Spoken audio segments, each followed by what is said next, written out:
Hey everybody, Brian Zane here, joined by Jay Biggs, and you know what? It's SummerSlam season, so as we get ready for the biggest party of the summer, TM, let's talk about our predictions for SummerSlam. It's going to be a big show. I think the card on paper looks really solid, except for a couple of exceptions. So let's talk about it, go line by line, match by match, and give our quick thoughts on our predictions. Let's start out with the match that just got announced this Tuesday on SmackDown. It's going to be a 6-woman tag team match. You got Becky Lynch, Carmella, and Naomi versus Eva Marie, Natalya, and Alexa Bliss. What are your takes on this? Well, doesn't that sound weird? Not saying a 6-diva tag team match. 60. We're living in 2016, very progressive time. No more divas, just women now. Honestly, I think the only reason people would care about this match is to see what happens with Eva Marie. And it's for the second show running, because WrestleMania, I think the same rule applied. But for now, there's all this heat on Eva Marie, not heat necessarily, but all these eyeballs on her because of the way they've been building her up last 2 weeks on SmackDown with the delayed debuts for different reasons and stuff. I can tell you this: they're giving her a push right now. They're building some interest, obviously. I'm interested, just much like you, and I think that is pretty much what the storyline is at this point. Well, that and also that Naomi went to EDC and had a bad trip and hasn't recovered since. Now she's a glow in the dark. Great new entrance for her, by the way. I did kind of like it too. I did like it. But it's true. There's a lot of intrigue because Alexa Bliss and Carmella following up after their big debuts last week and their good showings on SmackDown this week. We want to see what they can do more of.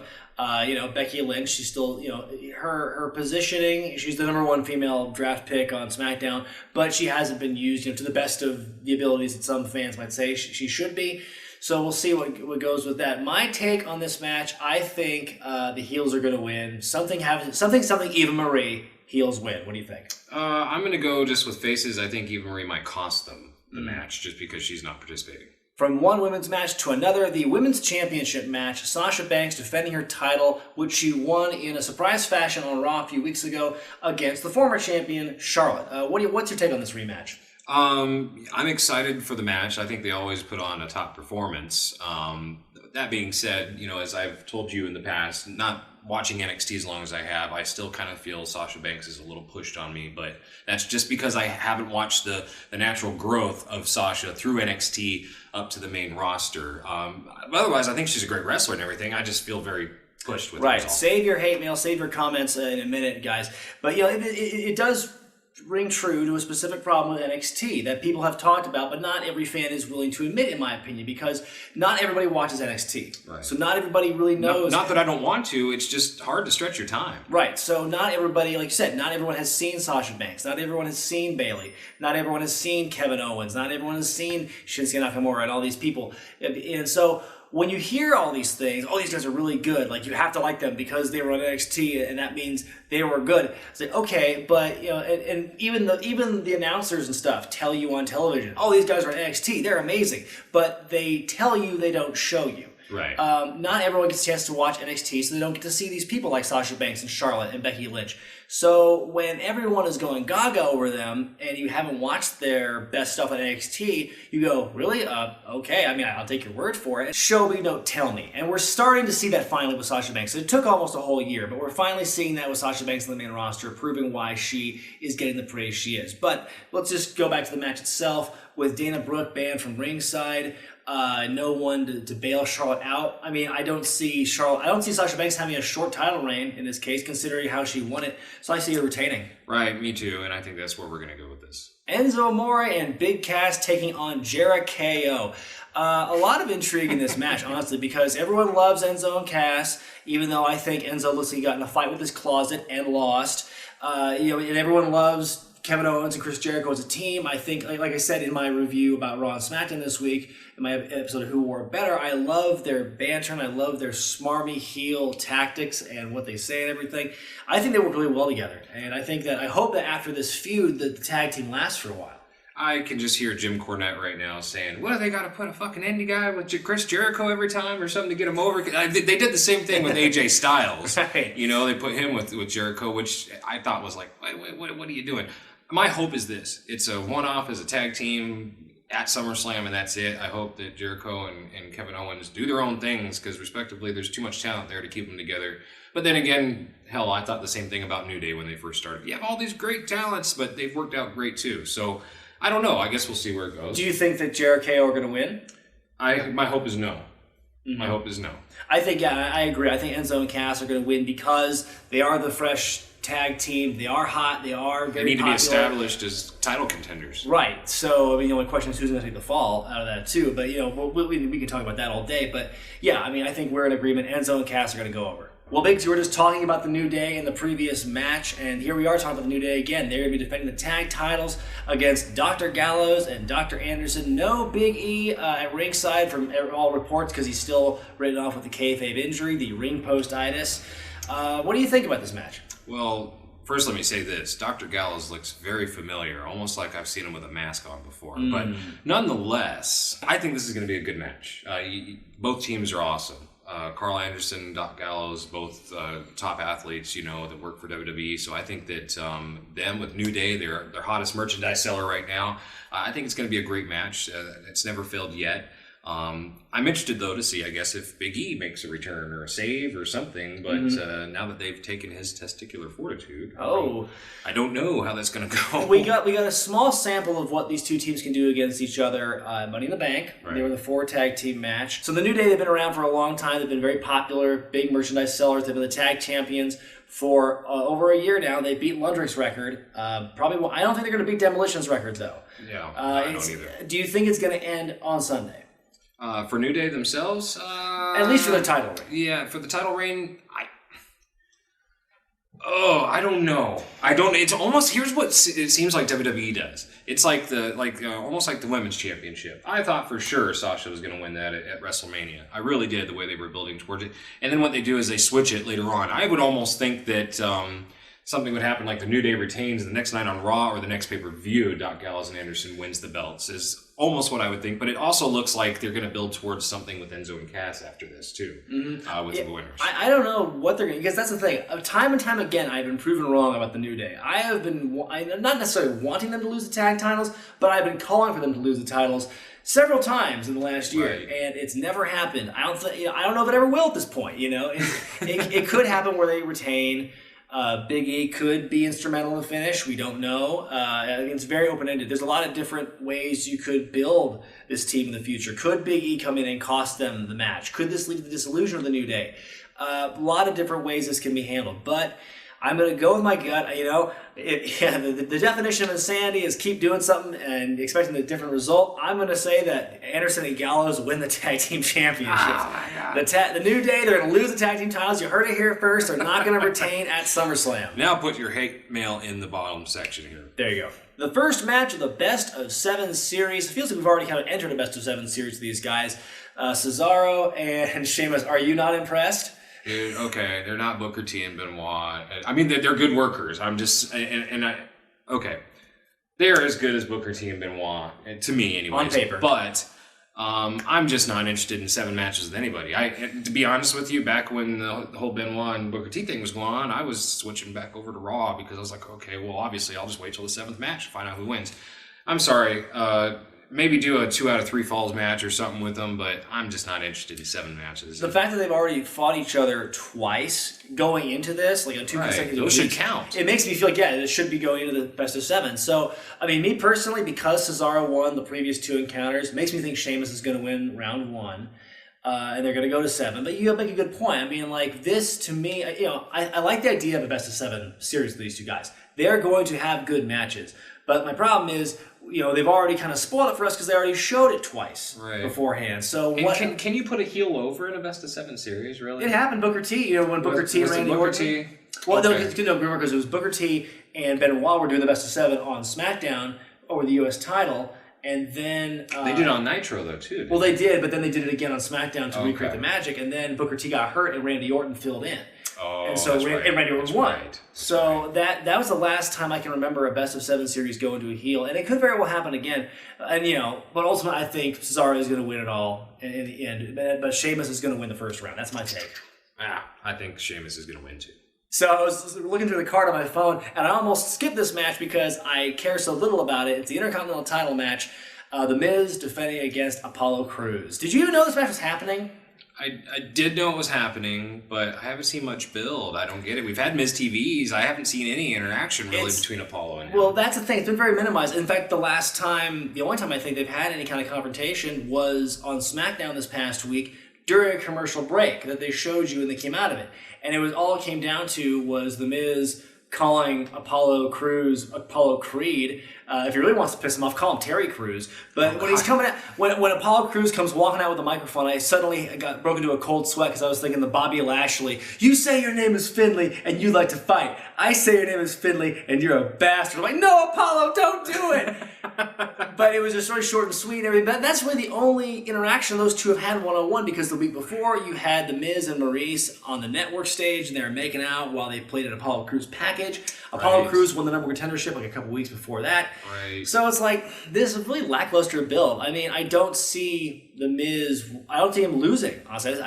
Apollo Crews, his direction hasn't been the most clear since he debuted. It's like one of those guys who's, if he's built right, he can't miss talent. He's surefire. But it's just his booking's been very lackluster. I don't think he's going to win against The Miz. I don't either. I think The Miz will retain. Like you said, it's a very lackluster feud. And I almost thought that maybe Apollo Crews would be better on Raw with the smaller cruiserweight division coming in and stuff. He's built very well. He just, I don't know, just something about him doesn't put him with The Miz to me. And I don't know, it's just his smile. It seems contagious, but I don't like it. I don't know, just not me. They told Rocky Maivia, you can't smile enough. So who knows what's going to happen with Apollo Crews, but we're in agreement. The Miz retains. Right. U.S. Championship match. Rusev defending against Roman Reigns. I mentioned this in my Who Wore It Better. The fact they gave it away on Monday and it was a clean match, it was a long match, and it was a good match. How can they possibly match or top what they did on Monday when they do it again Sunday with conceivably no other changes, no other variables? I think Rusev's going to win. Okay, but that's true. This is what could be different. The fact that even booking, right? The fact that Reigns won clean last week leads me to believe, or this week leads me to believe that Rusev will retain. I don't think Reigns is going to win twice in a row. I don't know if the match is going to be as long. I don't know what's going to happen, but yeah. I think the fact they gave it away to me takes a little bit away from the SummerSlam match. Right, and my question really is, where does Reigns go from here? Does he continue a U.S. title feud? I kind of think putting the U.S. title on him wouldn't be a bad thing, because we did get a good reaction out of the crowd for him on Monday. It's not people aren't booing him out. Now that he's been demoted, he's getting over again, and people are able to digest him a little bit better. So, yeah, I think Rusev's going to win. Maybe it'll bleed over to the next pay-per-view, but that's our take.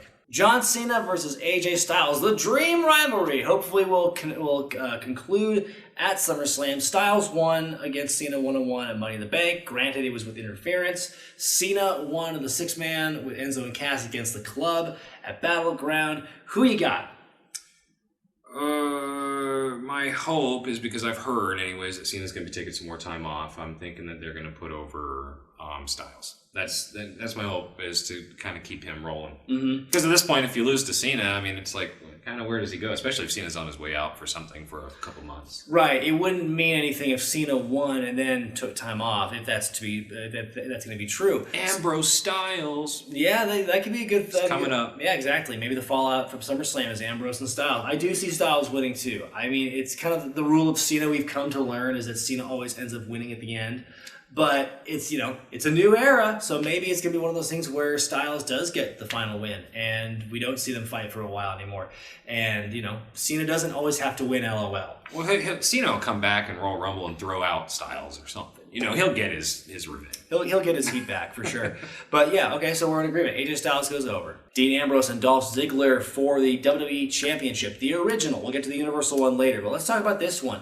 I like what they've been doing with Ambrose, kind of making him more of a Shades of Grey kind of guy. He's not like, his wrestling style hasn't changed at all, but his promo style has got a lot more Shades of Grey and a lot more condescending in a way, and a lot more just kind of like he has no allegiance. He doesn't have an obligation to be a happy, smiley babyface. Very tweeny. Very tweeny. And meanwhile, and I said when Ziggler won the number one contendership that he came out of nowhere and I didn't buy it. But the last few weeks they've done a very good job building up and making him look like a legitimate threat. Right, and I believe that too. In the long run, do I think they're going to take the belt off Ambrose for Ziggler? No, they might do it for a pay-per-view or something, but I honestly don't think that they're going to... Not this pay-per-view. Yeah. I don't think at this point that they're going to do that. I do think that Ziggler is a great wrestler. I think he's a contender for the belt at all times, in my opinion, whether they demote him or not. But that being said, I think that if he loses again, we're going to kind of push him down again. It's like, here we are. Yeah, it's basically at some point, whether it be a SummerSlam or sometime later on, I think he needs to win the title eventually, because SmackDown can use a shakeup. And, again, it builds that whole thing. It's, he's kind of like, he's an also-ran. He can do well in the ring, but, can he win the big one, even though he's already won the big one a couple of times? I agree with you. Ambrose is going to retain. Ziggler's not going to win this time, but he might win in a rematch. Now it's time for the Universal Championship prediction. Seth Rollins and Finn Balor. The winner will be the first Universal Champion. First of all, let's talk about the title for a second, Biggs. What do you think? Do you have any kind of inclination what you think the belt is going to look like? Is it just going to be a red WWE Championship? And was like the women's championship a big? Yeah. Well, it's like, I saw this one thing on Reddit where it's one's going to be red, one's going to be blue. I really hope it's not that lazy. I hope it's something different. I do too. I've seen a lot of different, Photoshop ideas, but, none of them are confirmed. None of them, leaked, but who knows what they're going to look like. Right. I'm sure it'd be cool. Yeah, I'm sure it'll look good, I was confident about that. Right. I'm not a huge fan of the new WWE Championship that we've had, honestly. It's just, I don't know. I like the original belt designs with some logos and stuff on it. But anyway. Can we get an eagle on this damn thing, please? Right, somewhere. But yeah, as far as the match goes, I think Monday was kind of a giveaway. I don't think Balor is going to win. I think the fact that they had, and I said this again in my review about Raw, the fact that they gave away Balor in the face paint, to me, kind of killed the mystique of the character. Right. And I think that he's going to come out and Rollins is going to beat him because he's defied the odds all throughout his push. He beat Orton, and he beat Sting, and he beat Lesnar, technically. He's done all these big things, so I don't see him losing here. I think, again, like Dolph Ziggler, I'm sure Balor is going to win eventually. It's just not going to happen at SummerSlam. Right, but I think he needs a little bit longer, maybe even as far out as Mania or something like that, to really get up to where I think the crowd is going to be. They're behind him, but I just think to have that golden boy, kind of thing with Balor, and not only that, but from a booking standpoint, not that I would know anything about this, but with Dean Ambrose winning the championship, you got to have the heel face thing, and I just think that Rollins is the best option for them to win. It would solidify him. And like I've said in social media posts, Rollins cut one of the best promos I'd ever seen on Raw a few weeks back, where he was like, oh, you did this? Well, I did that. You did this, I did that. And everything was better. And I was like, wow, that's like one of the best promos I'd seen in a long time. And so I got to hand it to him. And I think that Seth Rollins will take the win. Do you think Brock Lesnar and Randy Orton is going to be the main event? No. Okay, where do you think is third from the top, or I would say right below the two titles. You think right below the two titles? See, and I'm on the fence about it. It could be main event, it could be semi-main or something like that, because of the name value of both these guys, especially Lesnar. The way they've been building it, it's kind of difficult for them to build it the way they have, because Lesnar A is a part-timer, and B, Lesnar and Orton are on separate brands. So they had that little bit of crisscrossing on each other's brands a couple of weeks ago. But I do like what they're doing back and forth. Yeah, and the promo package they ran 2 weeks in a row, which I thought was kind of weird. The promo package was very good. It really shows their history and everything. I think it is kind of a very unique match, because they only wrestled one time on television before this, and it was like a squash. Like Lesnar was on his way up, and Orton was still kind of jobbing out all those years ago. So I've wanted this since WrestleMania 31. I thought that Orton would come back because he had that whole deal going on with Seth Rollins and the Authority, and I thought he was going to kind of come back pissed off like Austin and just defy the Authority completely. And the Authority was going to side with Lesnar because they knew who was going to. They're going to throw Lesnar at him, right? And it didn't happen. So I'm excited to see the match. I think it's gonna be a good match, exactly. And I think when Lesnar and Orton are Orton, I don't think anyone can deny his ability in the ring. He is one of the best, just pure workers in WWE. He has been for a long, long time. So when you put him with Lesnar, who, when motivated, can actually do very well. I think it has a potential to be a very good match. Now, I'm going to make a bold prediction here. I think Orton is going to go over clean. What do you think? I don't think that's going to happen. Well, that is it for our SummerSlam predictions. There's a lot of intrigue, and, we could be wrong about everything. We could have gotten everything wrong in these predictions. It's never happened before. No, we've never been wrong before. Although we did call Zack Ryder losing the IC title one day after Mania. We did. We did do that, didn't we? That's our coup de grace right there. Right. Let us know what you think about what's going to happen at SummerSlam in the comments section below. And be sure to stay tuned Sunday night or early Monday morning, depending on when it gets done. We will have a SummerSlam wrap-up. We'll be talking about the results and our reactions therein. So be sure to thumbs up this video if you like it, comment below, subscribe to Wrestling with Regret, and buy the t-shirts at ProWrestlingTees.com. For Jay Biggs, I'm Brian Zane, and I'll see you next time. I'm not Anthony Fantano.